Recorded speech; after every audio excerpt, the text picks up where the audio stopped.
The name of the project, our name is called Garden Angels, and this is about oral history. How long have you lived in the Detroit area? Well, I've lived in Detroit. I was born here, so I've been here basically all my life, except for two different times when I was with my family living in Africa, once in Kenya and once in Ethiopia. But other than that, I've always been a Detroiter. Most of your life? Most of your life? All my life, yes. Other than the times I lived in those two African countries. Did you ever make snow angels before? I think when I was little, which is a long time ago, I'm not from Michigan or the Detroit area, and where I'm from, you don't make snow angels.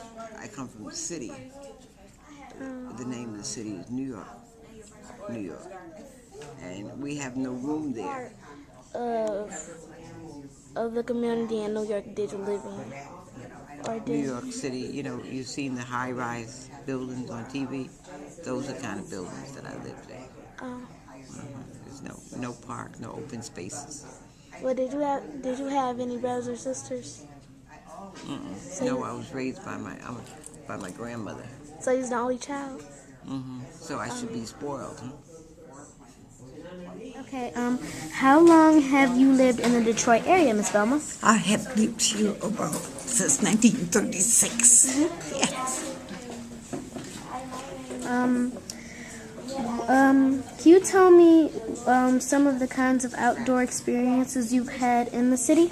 Well, in the city, first I went to the school and I was a Girl Scout, a Brownie leader. And then after the Brownies got to be older, then they went to the Girl Scout.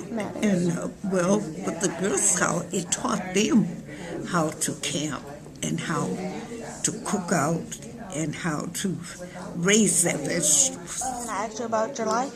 Sure. Okay, where did you grow up? What state did you grow up in? Well, I grew up here, my mother and I, but my grandmother and my uncle, they grew up in Mississippi. So I don't really know about Mississippi. I just know that's part of my heritage, where some of my family came from. But I went to Roosevelt Durfee Central. I graduated from Central. And after that, I went into the factory, so I didn't go to college. What state did you grow up in? Tennessee. Tennessee? So anyway, my father had a big farm, and when I came here, my brothers and my son, he had a farm. So I enjoyed working in the garden because it was outside and you wasn't confined to nothing. So, and when I went over to the Hannah House, I just joined the garden club. And Frank Hill, and this is Christopher. and we are going to interview you today. So what we wanted to know is where did you guys live when you were younger? I lived on the west side of Detroit, over by Grand Boulevard and Grand River.